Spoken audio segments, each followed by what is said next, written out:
Ito na ang pangalawang linggo ni Ashley at kung maaalala natin ay binigyan lang namin siya ng 2 linggo para mag-ensayo.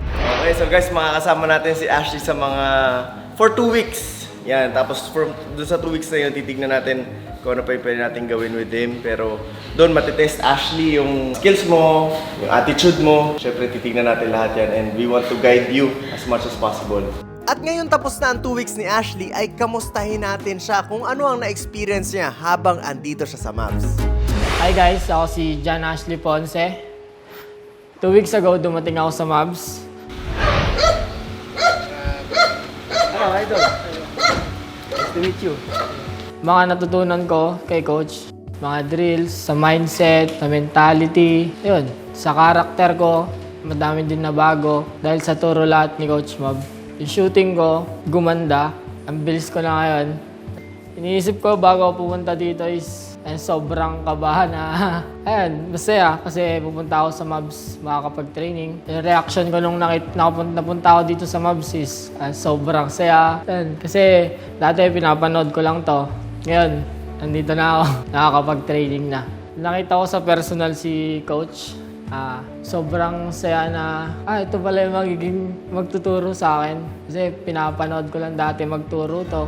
And, ayun na, siya na yung magtuturo sa akin sa loob ng 2 linggo. Nung unang usap namin ni Coach Mab sa park, sabi niya sa akin na hindi niya kailangan ng magaling na player. Ang gusto niya is yung attitude, yung masipag. Sabi ko sa sarili ko, kay Coach, iba tong coach na to sa mga naging coach ko nun. Kasi lahat ituturo ni Coach. Mindset, character, kung ano yung dapat gawin sa pag wala ka na dito sa Mavs. Noong unang training ko is nahirapan ako kasi ngayon lang ako makaka-experience ng ganong training na napaka-detalyado. Then, pag magkakamali ka kahit konti lang is ayusin niya yun. Alam mo bakit ka nakaganito? Kasi nga pagod ka na. Alam mo bakit ka nakaganto? Kasi hindi na ito yung nag-iisip. Kasi sinasabi ng katawan mo sa utak mo, pagod na ako. Yung utak mo, susunod. Baliktarin mo. Yung utak mo yung magsabi kung anong dapat gawin ng katawan mo. Para maging komportable ka sa galaw mo. Pag nasa camera si Coach, is sobrang iba siya magturo na seryoso siya. Pero pag off-cam, wala. Parang mag-tropa lang din kayo na ang saya kausap. Ako napapagalitan ako sa training pero ginagawa ko na lang na para motivation na, ito pala si Coach Mab. Kaya nagagalit siya is gusto niya akong matuto sa mga galaw ko. Pinakinggan ko lahat yun. Sumusunod ako sa mga tinuturo niya.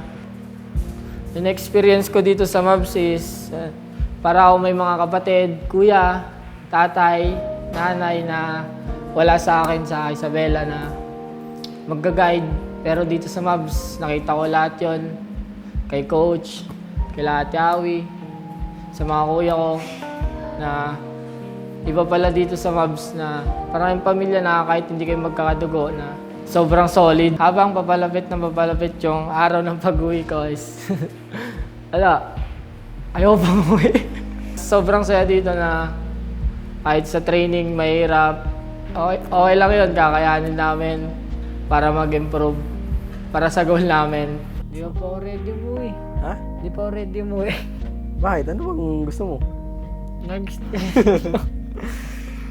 Lapit na. Tulog na lang. Uwian na. Uwian na. Makabalik din ako dito kaya. Ha? Ba't makabalik din ako? Oo, balik ka. Paglabas mo ng pinto, balik ka na agad. Paglabas doon sa gate. I'm back. Ay, back guys. Kamiss na dito agad kapag. Sanay na dito ako eh. Hindi nakakausap lagi. Kaya dito. Sana, isang araw na lang. Uwi na ako sa amin. Parang ayoko pa. Sa mga nakasama ko sa training, sa ensayo, sila Justin, TJ, Andrian, sila JM, Kuya Gab. Sobrang saya na yung mga pinapanood ko sa YouTube noon, nakakasama ko na dito. Para mga kapatid ko sila, sobrang saya na nakasabay ko sila mag-ensayo dito sa bahay. Pagkatapos ng ensayo, kwentuhan lang kami sa loob ng kwarto na, tawanan. Sobrang thank you dahil nakasama ko kayo dito sa ensayo. Sa loob ng 2 weeks, sobrang dami nangyari sa amin na tawanan sa ensayo. Ang mamimiss ko dito sa Mavs is, ito, yung samahan namin. Parang pamilya talaga kayo na sobrang mamimiss ko dito sa bahay na to. Solid, guys. Nagpapasalamat din ako kay Coach Mav, Coach Jake, Coach Rene na ginabayan nila ako sa mga ensayo ko na yan, kahit mahirap, kahit di ako nakakasunod nung una, hindi sila nagsawang turuan ako ng turuan hanggang sa makuha ko. Maraming salamat po sa inyo, Coach. Turuan niyo ako ng maigi na sobrang daming nag-improve sa akin dahil po sa inyo. Message ko po kay Kuya Tober na sobrang thank you din po, Kuya, na ayun, ang daming nagbago sa akin na yan, marunong na ako magluto. Dati, nung nasa bahay lang ako, di talaga ako marunong magluto. Sila po yung tumayong parang parents ko dito sa loob ng Mavs. Sobrang thank you po ang Joe, Chang. Maraming salamat po. Ang mga editors, sa mga kuya ko, sobrang thank you din po, Kuya. See you guys. I love you. Suportahan niyo pa rin ako hanggang sa susunod. Salamat po. Yan, let's go! Guys, magpapaalam na tayo sa mga bata. Kasama ko dito sa bahay. May miss ko dito sa bahay na to. Dami nangyari dito eh. Dami nangyari. Ano pare? Uwi na ako! Dito! Tayo ka! No, par. Uwi na ako, par. Hindi na tayo magkikita-kita. Uwi na ako eh. Balik ka. Ha? Ha? Huwag kang umalis. Huwag ka na umalis. Ano, uwi na ako, par.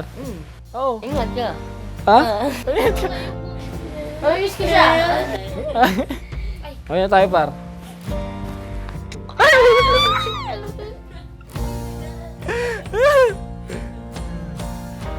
Na. Uwi na ako, guys. Yes, may miss ko yung bahay. Lahat to.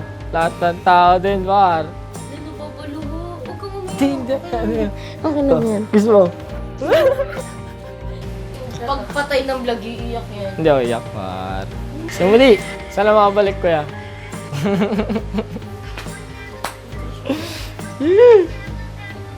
Star na to. Hindi tayo bukas.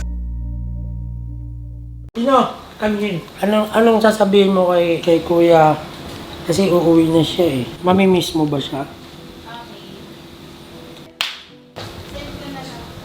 Bilis ng 2 weeks, no? Let's watch. Lahat ng in-ensayo natin, in-ensayo mo. Okay? Malungkot, pwede pa rin naman tayo magkita. Yun! Malay mo, di ba, after ilang months o ano, pag napag-ensayo ka na. Para di matuto ka mag-train sa sarili mo. Assignment na yan, ha? Yung shooting na ginagawa natin, araw-araw yun, ha? Ano malungkot? Nalungkot ka ba? Can't keep moving forward. I see your shoulders weighted down by armor. You don't need that protection. I would walk on glass. I would run 10,000 miles and more. I would give my eyes. If you lost your sight, I will run through fire. I will carry you through the heat. I will do it all again. If you needed me to, wish that I could take away your Job. pain. Like Yan! sunbeams in the rain. Oh, we're family. Bilis! Good! Balik agad! Wherever you go, I'll follow. Whatever you do, I'll handle. I will walk on glass. I will run 10,000 miles and more. I will give my eyes. If you lost your sight, I will run through fire. I will carry Yan! you through the heat. I